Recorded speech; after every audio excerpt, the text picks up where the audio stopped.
The fourth guideline is that the social story is written either from a first or third person perspective. We never use a second person perspective. So it's never you do this or you're going to do that. Again, that's something we've tried that has not been successful to date with these kids. That's why we're writing social stories. So most of the time it's going to be in the first person. Sometimes we use the third person for an older child, or if you're using like that more of a social article where you're doing like a newspaper format, you can sort of write it in the third person. But my experience, most of the time we write it from the first person. So that puts the child, it's a perspective that they can understand, which is their own, from their own vantage point. Now, we always want to make sure that the information is accurate and that we're not putting words in their mouth or guessing their feelings. She uses an example of like a kid who bolts every time they hear a hair dryer, or an air dryer in a bathroom, that you wouldn't want to say, I'm afraid of air dryers, because, that might not be why the child is bolting. Bottom line is you're kind of projecting the feeling onto them.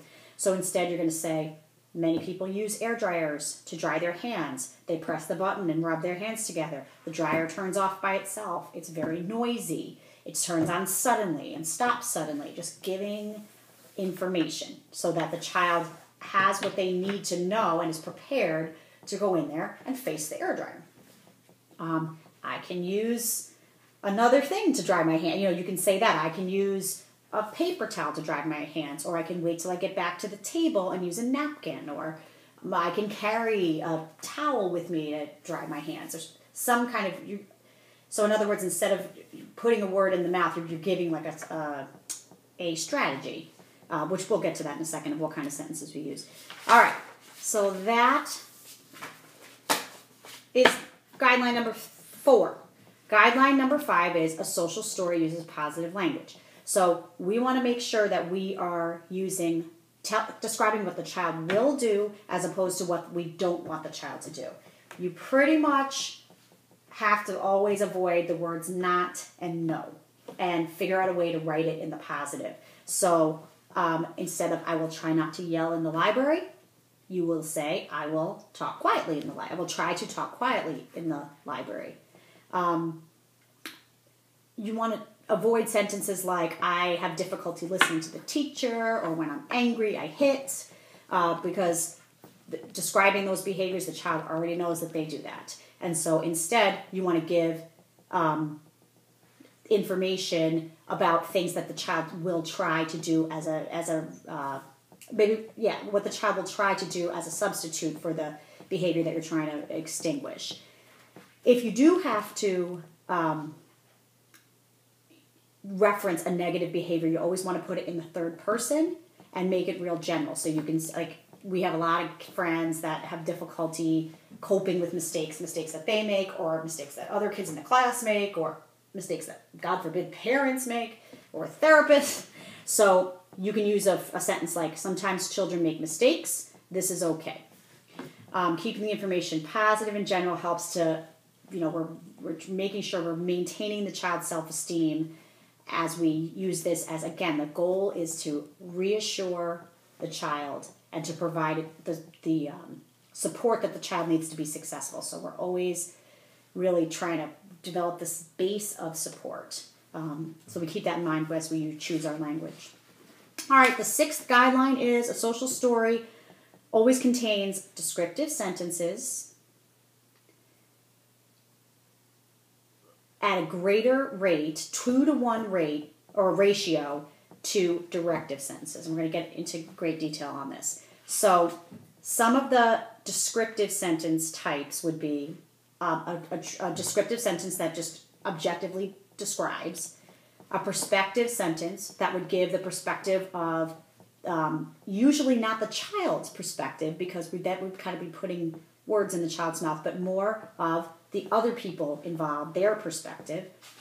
An affirmative sentence, which would be, an affirmative sentence is going to affirm whatever the details are that we describe. A cooperative sentence, that would be a sentence that describes how an adult or another person is going to support the child in this situation, whatever the social situation is. So a descriptive, perspective, affirmative, and cooperative, those are all fall under this category of sentences that describe. Then the other two kinds of sentences we can use are directive sentences that gently kind of try to shape the child's behavior, direct the child's behavior, and then a control sentence, which is a sentence that the child comes up with that sort of helps, will help kind of tie into the child sort of owning the story. So we're going to go in greater detail into each type of sentence, but you want to always make sure that your descriptive sentences are twice as abundant as your directive sentences. So, some examples of descriptive sentence would be, my name is blah. Sometimes my grandmother reads to me. Many children play on the playground during outdoor recess. It would be the ones that basically answer your who, what, where, when, and why questions. And those that just objectively describes a situation. A perspective sentence is going to describe a person's internal state, their knowledge and thoughts, their feelings, their beliefs, their opinions, their motivation, or their health, or their physical feelings. It's describing the internal state, which we know a lot of our friends have difficulty conceptualizing. So some examples would be, my teacher or substitute knows about me. That's an example of something that describes knowledge or thoughts. Sometimes my sister likes to play piano by herself. That would be an example of one that describes feelings. Some children believe in the Easter Bunny. Describes a belief. Many adults like calamari. That describes an opinion. Some children like to earn stickers for helping at cleanup time. Describes a motivation.